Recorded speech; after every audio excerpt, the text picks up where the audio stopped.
Պարոն Վարդևանյան, դեռ հունիսին, երբ մեկնարկում էր այս process-ը, որը անվանում եք քաղաքական, ռուս վերլուծաբան քաղաքագետ Արեշևը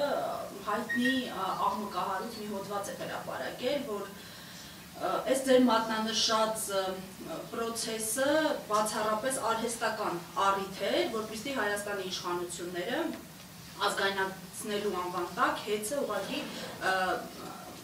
փոխանցեն թուրքերին ու այդ ռեյդերական արշավի քողարկումը տեղի է ունենում Հայաստանի Մեծառաքելական եկեղեցու առնչությամբ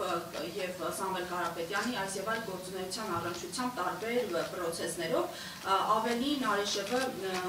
ասել էր, որ ըստ արկադեղեցությունների խոսքը Գազանչի հոլդինգի կազմի մեջ մտնող Ակսա Էներջի ընկերության մասին է, որի սեփականատերը Ջեմալ Գազանչին է եւ նա է հետաքրքրված Հայաստանի էլեկտրական ցանցերը գնելու հարցում, հաշվի առնելով, որ հիմա զուգահեռաբար, այս ոնց որ ասած գլուխ եմ բերում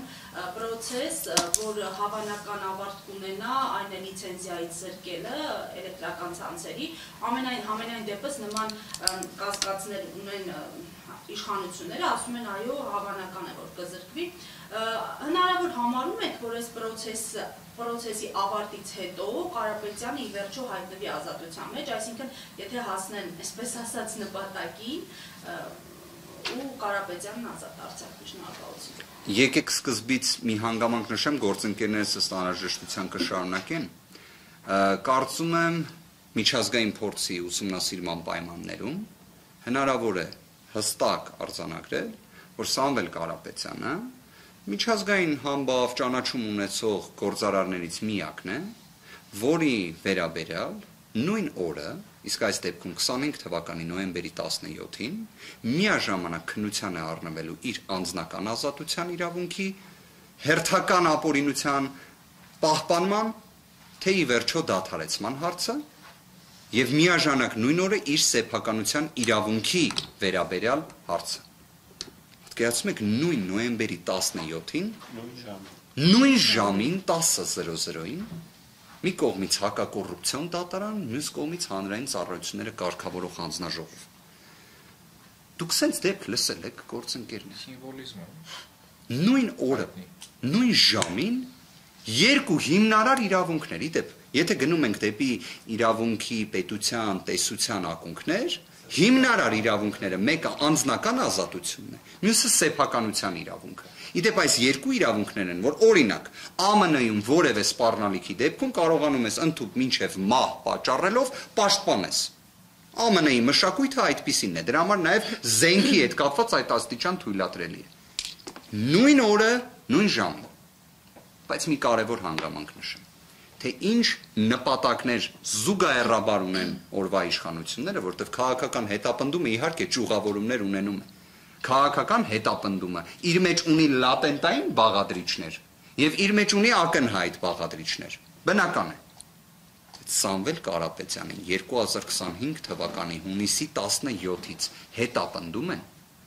մեր ձևով կմասնակցենք Մայր Աթոռի պաշտպանությանը նախադասության համար։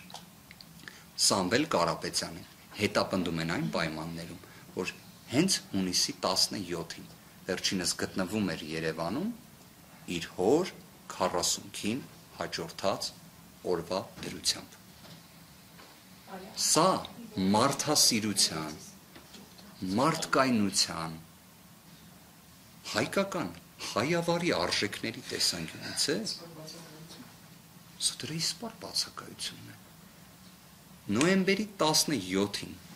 ինչ տեղի կունենա ՀՑԿՀ-ում, ինչ տեղի կունենա հակակոռուպցիոն դատարանում, կապրենք կտեսնենք։ Բայց ես հնարավորության սահմաններում, ինչքանով որ հասցրեցի, ՀՑԿՀ-ում տեղի ունեցող նիստի հետ կապված ակնհայտ է, չէ, որ հանրային ծառայությունները կարգավորող հանձնաժողովի առնվազն 2 անդամ, այդ թվում հենց առաջինը նախագահը, բացարկման ենթակային։ 1. Երկրորդ, նիստի ընթացքում ակնհայտորեն ներկայացվեցին, որ վկայակոչած այդ խախտումներից 60-70%-ը, որ հունիս-հուլիս ամիսներին խոսում էին, չկա։ Պատկերացրեցիք։ Այսինքն այն ինչ ասում էին, այս խախտումների համար պետք է ժամանակավոր կառավարիչ նշանակվի, չկա։ Հենց իրենք, որ գրել էին այդ խախտումները, հիմա իրենք չեն գրում այդ խախտումները։ Դրա համար ով պետք է պատասխան տա։ Այդ նիստի ընթացքում իդեպ կարծես նույնիսկ հնչեց Դավիթ Ղազենյան մի քանի հարցադրում, մի քանի տվյալ հրապարակեց, ի պատասխան իր ասացի, պատկերացնում եք, կորպորատիվ, տնտեսական բնույթի լրջագույն հարց է քննարկվում։ Լիցենզիայի կասեցում զրկում համարժեք է սեփականա զրկման։ Այնտեղ կարծես ժամանակավոր կառավարիչը ասում է այդ իմ միտքը, որը ես նշել եմ, դա քաղաքական հայտարարություն եմ արել։ Կարող է մի 10,000, 20,000 թվերի մեջ սխալված լինի։ Ինչ կլինի հոկտեմբերի 17-ին, նոյեմբերի 17-ին, կսպասենք կտեսնենք։